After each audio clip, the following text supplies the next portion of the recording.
Good morning. George, Fat Ninja Food Forest.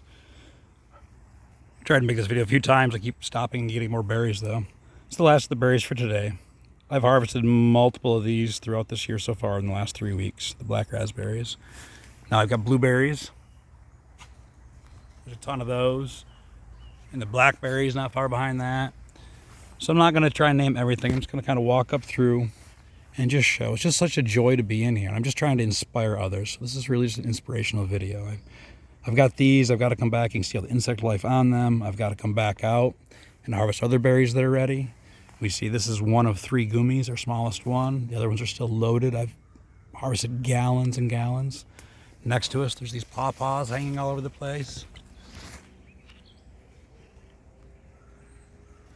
Those will be one of the later on fruits towards the end of the year. So we have that succession built in. We already got these gooseberries. There's more currants around in the back. We'll see those as we walk around. Lots of flowers in the understory.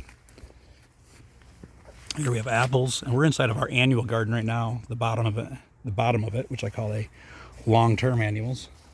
But just a ton of perennials in here too. There's grapes, some more black raspberries over there, and the lilies are edible. Even down here where we're growing potatoes and stuff, there's things like lovage grown in, like a celery replacement. And pears, and more currants. I'll just load it through this one. Next to what's going to be our cherries, lots of cornelian cherries. Its partner over there loaded. This fig died back this year, but it's popping up as well. I got to come out and harvest this gooseberry. 1 second, I'm being called. So this is one of the earlier ones, but all the gooseberries are ready now. Just pull up a branch.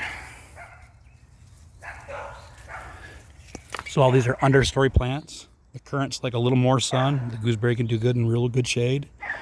These are bush cherries below the pear. But mixed in are peppers and tomatoes and squash. Banana peppers getting pulled over by that squash. Next to it's more currants. Almost everything we see around us is edible. And onions and corn and jujubes. Again, we're just in the annual garden, walking up through. This little later blueberry, those ones down bottom are ripe now. And strawberries, and a different kind of gooseberry, and red raspberries, mixed in with a bunch of flowers. Looks like that beefsteak or black creme, I'm not sure what that is. Getting started with tomatoes. All this done with no inputs. I mean, that's a good looking tomato, right? The size of those stems.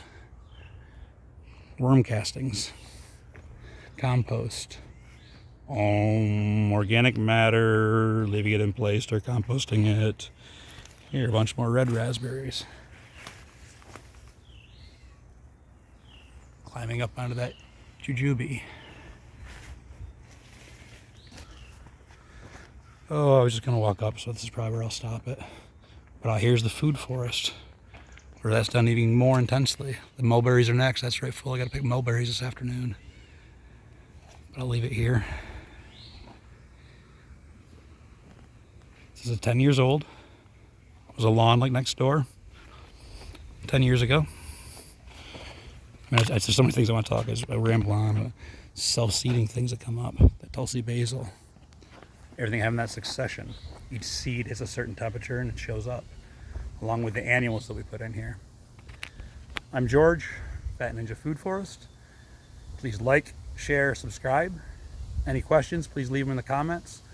I'd love to know what people want to know about this, what they want to see, what they don't understand because I've mumbled or talked too fast or combination. We offer tours. We'll be doing classes again shortly. We do consultations. We offer worm castings, red wiggular worms, and worm composting systems. Change could be better than a holiday. Long overdue. Peace.